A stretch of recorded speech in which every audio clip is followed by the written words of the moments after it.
সকালের নাস্তায় আলুর পরোটাটা বেশ পছন্দের একটা খাবার আমার, মাঝে মাঝেই বানিয়ে খাই। আজ তো ব্রেকফাস্ট করার মতো অনেকটা সময় ছিল, তো হাতে যেহেতু সময় আছে ভাবলাম একটা আলু পরোটা বানিয়ে ফেলি।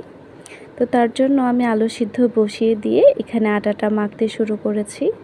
আটাটা তো নর্মাল আটার মতোই, আটা নিয়েছি, লবণ দিয়েছি, একটুখানি তেল দিয়েছি, এখন ঠান্ডা পানি দিয়ে আটাটা গুলিয়ে নিচ্ছি। আটা মাখা শেষ করে আটাটা রেস্টে রেখে দিয়ে আমি চলে যাব আলুর ভর্তাটা বানানোর জন্য।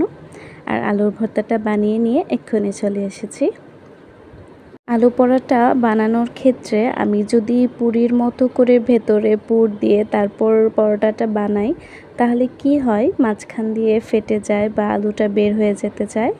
তো এই জন্যে আমি কি করলাম, আজকে 2টা পরোটা বানিয়ে ছোট ছোট সাইজের, তার মাঝখানে আমি আলুর পুরটা দিয়ে নিয়েছি একদম পুরোটা পরোটা জুড়ে। তারপর 2টা পরোটা একসাথে করে লাগিয়ে একটু বেলে নিয়েছি। আজকে আমার পরোটাটা বেশ বড় হয়ে গেছিলো, মানে আমার যে ফ্রাই প্যানটা ছিল সেটার চেয়ে একটু বেশি বড় হয়ে গেছিল। এর কারণ হচ্ছে আমার রুটির সাইজগুলো একটু বড় হয়ে গেছিলো। যদি আরেকটু ছোট করে রুটিগুলো বানাতাম তাহলে একদম পারফেক্ট সাইজ হতো। সে যাই হোক, তাতে আমার খুব বেশি ঝামেলা হয়নি।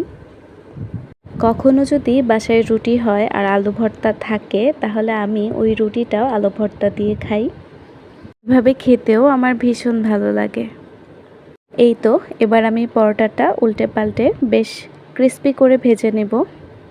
ক্রিস্পি পরোটাটা খেতে বেশি ভালো লাগে। পরোটাটা ভাজা শেষ হয়ে গেলে এবার আমি নামিয়ে নিব, আর তার উপরে অল্প একটু ঘি মাখিয়ে নিব, আর সেটা টমেটো সস আর আলু ভর্তার সাথে সার্ভ করে নিব।